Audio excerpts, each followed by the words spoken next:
Hi friends, நான் Nobel from review seekers. இன்றைக்கி நம்ம சேனலில் பார்க்க போகிற படம் ஹாலிவுட்டில் இன்றைக்கி ரிலீஸ் ஆன Shang Chi and the legend of the 10 rings படம் எப்படி இருக்குது என்னன்னு தான் பார்க்க போகிறோம். அதாவது உங்களுக்கு சொல்ல தேவையில்லை, இது உங்களுக்கு மார்வல் காமிக்கோட கேரக்டராக வந்தது தான் அந்த ஷாங்ஷி.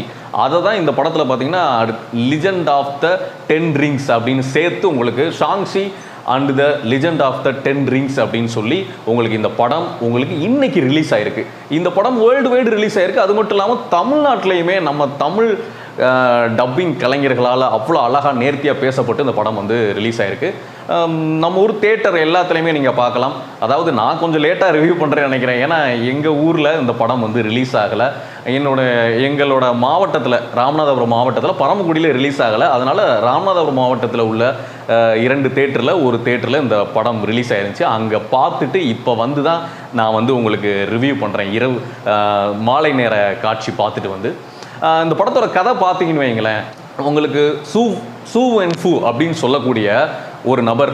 அவர் யாருன்னா 1000 வருடத்திற்கு முன்னாடி தான் கிட்ட ஒரு 10 வளையங்கள், அதாவது அந்த 10 ரிங்ஸ் அவர்கிட்ட இருக்கு, மந்திர வளையங்கள். அந்த வளையங்களை வச்சு அவர் மக்களை மட்டும் இல்லை, நிறைய போர் படைகளையும் அரசாட்சிகளையும், நிறைய டிக்டேட்டர்ஸை, அதே மாதிரி அவர் நிறைய அரசாட்சி இதை ஃபுல்லாக தனக்கு கீழே கொண்டு வரார். அந்த அளவுக்கு அவருக்கு அந்த 10 ரிங்ஸ், அந்த வளையங்கள், அந்த மந்திர வளையங்களை வச்சு ஒரு இம்மாற்றலி பெரிய போரே அவர் ஒரு சிங்கிள் பர்சன் தட்டி தூக்கிட்டு வருவார் எதுனாலும்.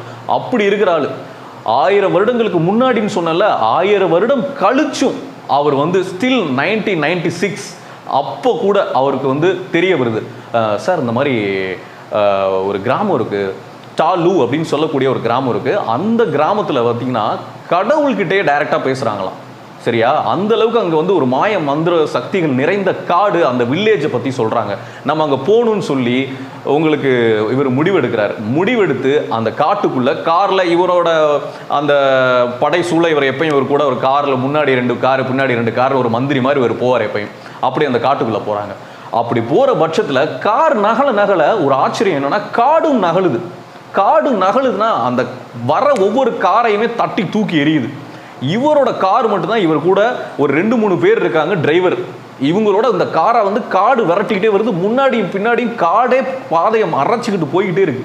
இவருக்கு ஆச்சரியமா இருக்கு, என்னடா அது, டே நம்ம எவ்வளோ பெரிய ஆள் இதுக்குள்ளே வந்து மாட்டிக்கிட்டோமே, நம்ம அடக்காத ஆலையில் ஒரு சின்ன கிராமத்துக்குள்ளே வந்து இந்த காடு நம்மளை மிரட்டுதேன்னு பார்த்தா, காரு ஒரு ஃப்ரண்ட்டில் பாதையே இல்லாமல், இவ்வளோ நேரம் பாதை தெரிஞ்சுக்கிட்டு இருந்துச்சு, அந்த பாதையே இல்லாமல் அந்த காடு முடிவடைஞ்சிருது. கார் மோதி எல்லாரும் மலைக்கு அந்த பக்கம் விழுந்துடுறாங்க. அந்த காடோட முடிவே ஒரு மலை தான். அப்படி விழுகிற பட்சத்தில் நம்ம டிக்டேட்டர்கிட்ட தான் கையில் அந்த மந்திர வளையங்கள் இருக்கே, அதை யூஸ் பண்ணி டக்குன்னு அவர் வெளியே வந்துடுறாரு. வெளியே வந்து நின்னா காடு ஃபுல்லாக லாக் ஆகிருக்கு. மலையோட உச்சி விளிம்பில் நிற்கிறாரு.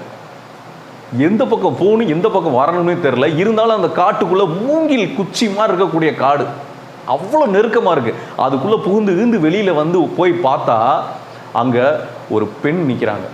அந்த பெண், நீங்க ஏன் வந்த, யார் நீ, உனக்கு என்ன வேணும், இந்த காட்டுக்குள்ளே உனக்கு என்ன பிரச்சனை அப்படின்னு கேட்கும்போது, ஏய் நான் யார் தெரியுமா, நான் எவ்வளோ பெரிய ஆள் தெரியுமான்னு இவர் சவுடாலா, இவர் தான் பெரிய ஆளாச்சே, இவர் பேச அந்த பொண்ணு, அப்படியா டே எனக்கும் மார்ஷியல் ஆர்ட்ஸ் தெரியும்டான்னு மார்ஷியல் ஆர்ட்ஸில் 2 பேரும் அவ்வளோ நேர்த்தியான ஃபைட்டு நடந்தா நம்மால் அந்த அம்மா தட்டி தூக்கி எறிஞ்சிடறாங்க அந்த பொண்ணு.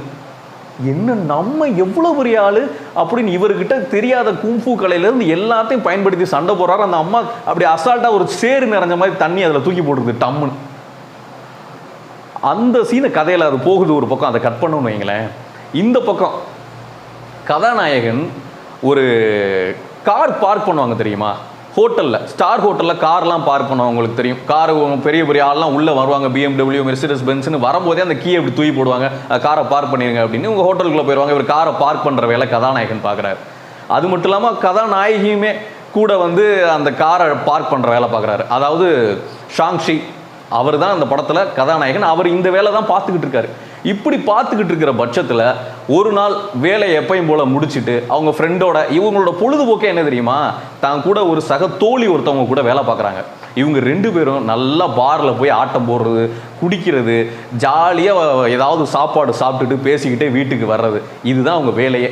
அப்படி இருக்கிற பட்சத்தில் ஒரு நாள் இவங்க வேலைகளையெல்லாம் முடிச்சுட்டு இவங்க கேஷுவலாக எப்பயும் போல் கிளம்புவாங்கல்ல, அப்படி கிளம்பும் போது பஸ்ஸில் போயிட்டு இருக்காங்க. பஸ்ஸில் போனால் திடீர்னு பஸ்ஸுக்குள்ளே ஒருத்தன் வந்து, ஏய் தம்பி உன் கழுத்தில் இருக்கல அந்த டாலரை கழட்டி கொடு அப்படின்னு. என் கழுத்தில் இருக்கிற டாலர் எதுக்கு உங்களுக்கு?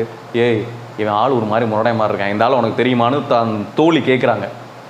இவர் எனக்கு இவன் யாரும் தெரியலன்னு சொல்கிறதுக்குள்ளே அவன் டாலரில் கையை வச்சு அக்க போகிறான்.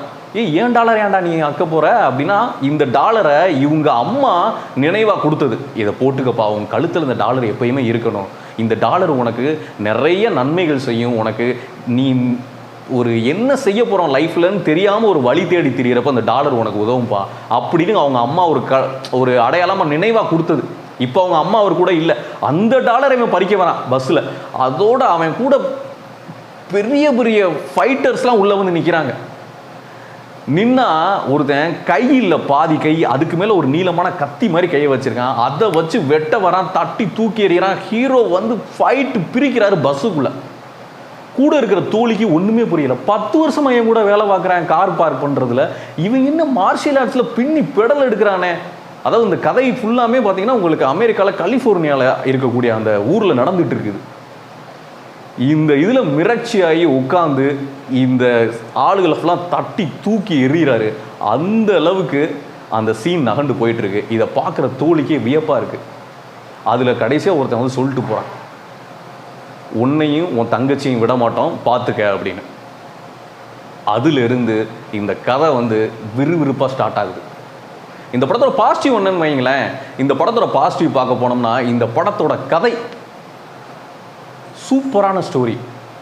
அதாவது ஒரு அடக்குமுறைவாதி, அவன் தான் லைஃப்பில் என்னென்ன பண்ணணும் அதை ஃபுல்லாக பண்ணணும், எல்லாமே அடையணும், எனக்கு கீழே தான் அந்த உலகமே இருக்கணும் அப்படின்றதுக்கு 1000 வருடமாக உயிரோடு இருக்கான் 10 மந்திர வளையங்களோட.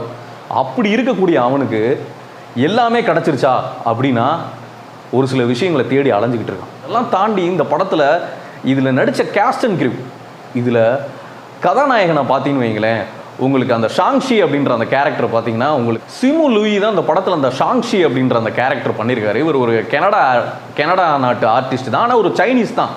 அந்த அளவுக்கு மார்ஷியல் ஆர்ட்ஸாக இருக்கட்டும், ஃபேஷியல் எக்ஸ்பிரஷன்ஸாக இருக்கட்டும், எல்லாமே தட்டி தூக்கியிருப்பாப்புல. அதே மாதிரி இந்த படத்தில் ஒரு குறிப்பிட்டு எல்லாரையுமே வரிசையாக அவ்வளோ பேரை வகைப்படுத்தலாம். அப்படி எல்லாரையுமே சொல்கிறதுக்கு பதிலாக குறிப்பிட்டு இந்த படத்தில் பார்த்தீங்கன்னு வைங்களேன், அந்த ஃபூ இன்ஃபூ அப்படின்னு சொல்லக்கூடிய அந்த அடக்குமுறைவாதியாக வராரு பார்த்தீங்களா, ஒரு மிகப்பெரிய டிக்டேட்டர், 1000 இயர்ஸாக எல்லாரையும் போட்டு ஆட்டி படைக்கிற ஆளா. அந்த கேரக்டர் பார்த்தீங்கன்னு வைங்களேன், உங்களுக்கு டோனி லியாங் தான் பண்ணியிருக்காரு. வேறு லெவல் நடிப்புங்க. அதாவது ஒரு குறிப்பிட்டு சொல்லணும்னா ஃபைட் சீக்வன்ஸ்லாம் அவருக்கு 59 வயசாச்சான், நம்பவே முடியல. அந்த அளவுக்கு தரமான ஒரு நடிப்பு, அந்த அளவுக்கு மார்ஷியல் ஆர்ட்ஸில் பெர்ஃபார்மன்ஸு பின்னி பெடல் எடுத்திருக்காப்புல. இந்த இடையில நான் ஒரு சொன்னேன் பார்த்தீங்களா, உங்களுக்கு கதையில் வந்து ஒரு பெண் வந்து அந்த வில்லேஜில் வந்து யார் நீ எங்கன்னா எங்கள் காட்டுக்குள்ளே பண்ணுற எங்கள் ஊருக்குள்ளேன்னு கேள்வி கேட்பாங்கல்ல, அந்த இடத்துலலாம் உங்களுக்கு நடக்கிற அந்த கான்வர்சேஷன் வித் அந்த ஃபைட்டு ஸ்டண்ட்லாம் வேறு லெவலுங்க. ஒரு 20-22 வயசு பையன் பண்ணுற லெவலுக்கு, அதாவது அந்த பொண்ணுக்கு ஒரு 22-25 வயசு தான் இருக்குன்னு வைங்களேன், ஆனால் இவருக்கு அந்த கேரக்டரே ஒரு இளமை மாறாமல் 1000 வருஷமாக இருக்கக்கூடிய தோற்றத்தில் இவர் வராரு. ஆனால் உண்மையாக ஒரு வயசுக்கு 59 வயசு, ஒரு சின்ன பையன் மாதிரி ஈக்குவலாக அவ்வளோ சூப்பராக ஃபைட் பண்ணியிருக்காங்க. அதை ரோப்புலாம் யூஸ் பண்ணி தான் வைங்க, அந்த மார்ஷியல் ஆர்ட்ஸை அவ்வளவு தெளிவாக தட்டி தூக்கியிருப்பாங்க. அதே மாதிரி இந்த படத்தில் குறிப்பிட்டு எல்லாரையுமே நீங்கள் சொல்ல முடியாது, ஒவ்வொருத்தரும் அவங்களுக்கு கொடுத்த பாத்திரத்தை அவ்வளோ அழகாக பண்ணியிருக்காங்க. உங்களுக்கு இந்த படத்தில் அதே மாதிரி மீச்செல்லி இந்த படத்தில் நடிச்சிருக்காங்க. அந்த கதையில் வந்து கதாநாயகனோட பெரியம்மா வருவாங்க. அந்த கேரக்டர்லாம் அந்த அளவுக்கு தெளிவாக நேர்த்தியாக எழுதப்பட்ட கதாபாத்திரம், அவ்வளோ அழகாக பண்ணியிருக்காங்க. நீங்கள் இந்த மார்வல் MCU ஃபேன்ஸ் எல்லாருமே நான் சொல்கிறேன், நீங்கள் எல்லாமே மார்தட்டி சொல்லலாம்.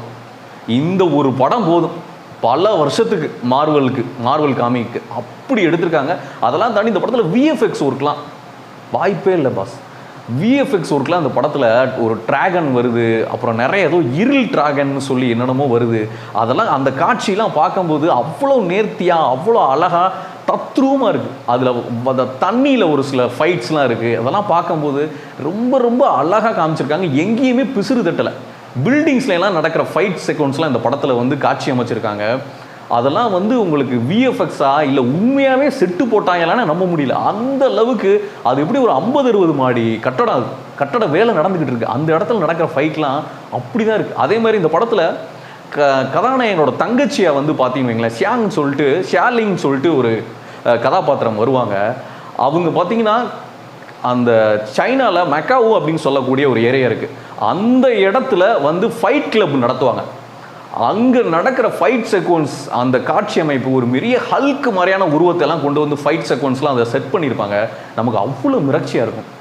அந்த தங்கச்சி கதாபாத்திரம் பண்ணியிருக்கிறவங்களே வந்து உங்களுக்கு பிரிப்பாங்க. உங்களுக்கு அந்த அளவுக்கு ஃபைட் செக்வன்ஸில் மார்ஷியல் ஆர்ட், இதில் கதாபாத்திரத்தில் வர எல்லாருமே மார்ஷியல் ஆர்ட்ஸ் எக்ஸ்பர்ட்ஸ் தான்.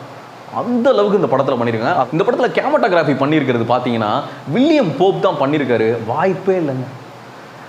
ஸ்டண்ட்டு சீன்லாம் ஒரு சில இடங்கள்லாம் பார்க்கும்போது அவ்வளோ அழகாக, அற்புதமாக, ரம்யமாக மெலடி சாங் எடுக்கிற மாதிரி எடுத்திருக்காங்க. ஸ்டண்ட்டு காட்சிகளை அவ்வளோ அழகாக. இதில் உங்களுக்கு கராத்தே, குங்ஃபு, தாய்ச்சிலாம் இதில் வந்து யூஸ் பண்ணப்பட்டிருக்கு. இந்த கலைகளை பார்க்கும்போதே நமக்கு தெரியுது. அந்த அளவுக்கு அதுக்கு ஏற்ற மாதிரி கேமரா நகர்வுகள்லாம் அப்படியே ஃபாஸ்ட்டாக வந்து ஸ்லோ மோஷனில் கேமரா ரன் ஆகிறதுக்கும் எல்லாமே நல்லாயிருக்கும். வச்சாலே வைடாங்கிள் ஷாட்டுங்கிற மாதிரி கதை முழுக்க அந்த அளவுக்கு அந்த சைனாவில் இருக்கக்கூடிய அந்த அழகான இடங்களை காமிக்கக்கூடியதெல்லாம் அவ்வளோ அழகாக எடுத்திருக்காங்க. அதெல்லாம் தாண்டி இந்த படத்தில் இடையில ஒரு சீன் வரும். கதாநாயகன்கிட்ட அந்த சீன் நான் ரசித்தது. கதாநாயகன்கிட்ட காரை பார்க் பண்ண வர்றதுக்கு வந்து ஒருத்தன் வருவான். வந்து அந்த காரை விட்டு இறங்கி கீழே அப்படி தூக்கி போடுவான். அந்த காரை பார்க் பண்ணிடணும், ஒரு BMW காரை. அந்த கார் வந்து அப்படி வந்து நிற்கும், ஃபாஸ்ட்டாக வந்து நிற்கும். அதை விட்டு இறங்குவாங்க. நம்ம தமிழ்நாட்டில் நம்ம ஊரில் இருக்கிற மாஸ் ஹீரோவுக்கு கூட அவன் ஒரு சாதாரண யாருன்னு தெரியாத ஒருத்தன் காரை விட்டு இறங்கி கார் கீழே தூக்கி போட்டு போவான். அந்த சீனை அவ்வளோ அழகாக நேர்த்தியாக பொறுமையாக அதை இறங்குறத மாஸ் ஹீரோ இன்ட்ரோடக்ஷன் மாதிரி காமிச்சிருப்பாங்க. ஹீரோ கிட்ட கார் கீழே தூக்கிட்டு போவான் யாருன்னே தெரியாத ஒருத்தனுக்கு. அந்த அளவுக்கு கேமராகிராஃபி வச்சுருப்பாங்க. நீங்கள் படத்தில் பாருங்கள். அதெல்லாம் தாண்டி சவுண்ட் எஃபெக்ட் தெரிக்குதுங்க படத்தில். காட்சி நெடுக, அதுவும் நீங்கள் தியேட்டரில் ரொம்ப நாள் கழிச்சு நான் இன்றைக்கி பார்த்துருக்கேன். வாய்ப்பே இல்லை. அதுவும் இந்த படம் உங்களுக்கு கண்டிப்பாக நீங்கள் நல்ல மியூசிக் சிஸ்டத்துலனா இங்கே வீட்டில் பார்த்தீங்கன்னாலும் சரி, காட்சிகள் திரிக்கும். சவுண்டு, ஃபைட் செக்வன்ஸுங்கிறதுனால அந்த அளவுக்கு அற்புதமாக பண்ணியிருக்காங்க. இந்த படத்தில் நெகட்டிவ்னு நீங்கள் சொல்லவே முடியாது.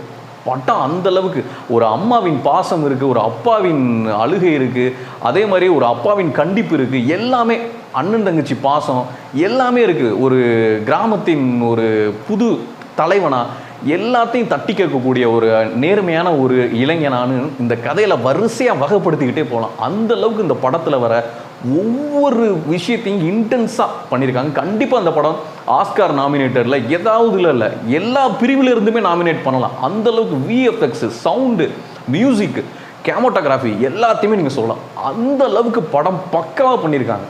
இது யூஸ்வலாக உங்களுக்கு மார்வலில் வர ஒரு படங்களில் இது ரொம்பவுமே வித்தியாசமாக இருக்குது பார்க்குறதுக்கு. கண்டிப்பாக இந்த படத்தை வந்து நீங்கள் பாருங்கள், உங்கள் எல்லாருக்கும் பிடிக்கும். நான் பேசியிருந்த இந்த வீடியோ உங்களுக்கு பிடிச்சிருந்துச்சுன்னா லைக் பண்ணுங்கள், ஷேர் பண்ணுங்கள், கமெண்ட் பண்ணுங்கள், சப்ஸ்கிரைப் பண்ணுங்கள். குறிப்பாக கீழே இருக்கிற பெல் ஐக்கானை ப்ரெஸ் பண்ண மறந்துடாதீங்க. Bye friends.